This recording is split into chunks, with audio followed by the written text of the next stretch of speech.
ஹனுமான் வரலாறு பற்றி சேனலில் தொடர் கதை போடப் போகிறேன். சப்ஸ்கிரைப் பண்ணாதவர்கள் பண்ணிக்கோங்க. லைக், ஷேர் பண்ணிடுங்க. ஒரு காலத்தில் ஒரு சாபத்தின் காரணமாக வானரப் பெண்ணாக பிறந்த அஞ்சனா, கேசரி என்ற வலிமைமிக்க வானர மன்னனை மணந்தார். அவர்களுக்கு குழந்தை பாக்கியம் இல்லை. அஞ்சனா தீவிர பக்தி நம்பிக்கையுடன் சிவபெருமானை நோக்கி கடுந்தவம் புரிந்தார். அவளது பிரார்த்தனைகளால் மகிழ்ந்த சிவபெருமான் அவளுக்கு வரமளித்தார்.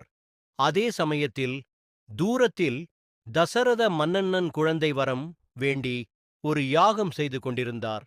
அந்த யாகத்தில் படைக்கப்பட்ட புனிதமான பாயசத்தின் ஒரு பகுதியை ஒரு கழுகு எடுத்துச் சென்றது. சிவபெருமானின் கட்டளைப்படி வாயு பகவான் அந்த கழுகிடமிருந்து தவறி விழுந்த பாயசத்தின் ஒரு பகுதியை மெதுவாக அஞ்சனாவின் கைகளில் வைத்தார். அதை அஞ்சனா உண்டாள். அவளது பக்தி, சிவபெருமானின் அருள் மற்றும் வாயு பகவானின் தலையீடு ஆகியவற்றின் மூலம் அஞ்சனா கர்ப்பம் தரித்தாள். இவ்வாறு அஞ்சனாவுக்கும் கேசரிக்கும் அளவற்ற சக்தியும் தெய்வீக நோக்கமும் கொண்ட ஒரு குழந்தை பிறந்தது. அக்குழந்தையே அனுமன்.